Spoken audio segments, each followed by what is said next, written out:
ఎదుట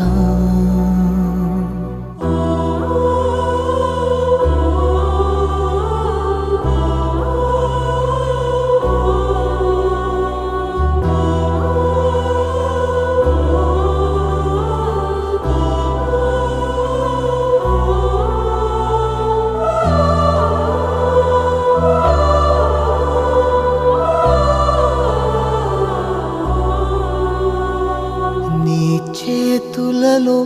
ఊయలలుగే ఆ సంబరమింకెప్పుడు నీ భుజములపై తలవాల్చుకునే ఆ పండగ నాకెప్పుడు క్షణానికో సవాలిలా జవాబు లేదెప్పుడు నాన్న నువ్వు నా ప్రాణం అనిన